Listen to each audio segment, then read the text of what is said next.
முக்கிய நடப்பு நிகழ்வுகள். முதலாவது பாத்தீங்கன்னா சுற்றுச்சூழல் பாதுகாப்பு விருது 2026 சென்னையில நடைபெற்ற விழால பேச்சியம்மாள் மற்றும் கோவிந்தம்மாள் ஆகியோருக்கு சுற்றுச்சூழல் பாதுகாப்புக்கான டாக்டர் எம்.எஸ். சுவாமிநாதன் விருது வழங்கப்பட்டிருக்கு. இந்த விருது எம்.எஸ். சுவாமிநாதன் ஆராய்ச்சி அறக்கட்டளை, கவின்கேர் மற்றும் Rotary Club of Madras East ஆகிய 2 நிறுவனங்களும் முயற்சியால் வழங்கப்பட்டது. ராமநாதபுரத்தை சேர்ந்த பேச்சியம்மாள் அப்படிங்கிறவங்க கடல்வாழ் உயிரினங்கள் மற்றும் பவளப்பாறைகளை பாதுகாக்கும் வகையில கைவிடப்பட்ட மீன்பிடி வலைகளை அகற்றியதற்காக கௌரவிக்கப்பட்டார். இரண்டாவது பாத்தீங்கன்னா தமிழ்நாடு எக்ஸ்பிரஸ்.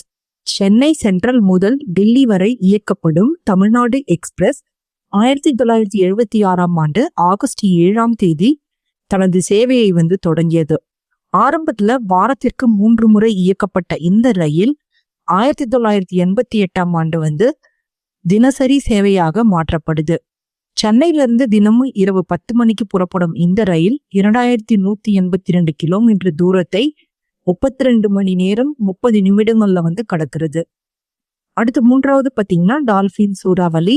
டால்பின் சூறாவளி தெற்கு ஜப்பானில் ஓகினாவா மற்றும் ககோஷிமா அப்படிங்கிற மாகாணங்களை தாக்கியிருக்கு. இதன் போது பாத்தீங்கன்னா மணிக்கு 216 கிலோமீட்டர் வரை பலத்த காற்று வீசிருக்கு. மேலும் தைவான் நீரிணை வழியாக செல்லும் கப்பல்கள் புயல் தொடர்பான சீனாவின் கட்டுப்பாடுகளை பின்பற்ற வேண்டும் அப்படின்னு சொல்லிட்டு சீனா அறிவித்திருக்கு. இதற்கு தைவான் எதிர்ப்பு தெரிவிச்சிருக்காங்க. நான்காவது பாத்தீங்கன்னா U20 உலக தடகள சாம்பியன்ஷிப்.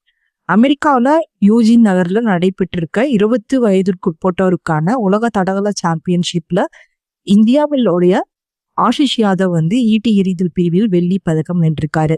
அவர் 3வது சுற்றுல 74.09 மீட்டர் தூரத்திற்கு ஈட்டி எறிந்து பதக்கங்களை இறுதி செய்திருக்காரு. முன்னதாக 2016ஆம் ஆண்டு போலந்தில் நடைபெற்ற U20 உலக தடகள சாம்பியன்ஷிப்ல நீரஜ் சோப்ரா 86.48 மீட்டர் தூரம் எறிந்து தங்கம் பதக்கம் வென்றிருக்காரு.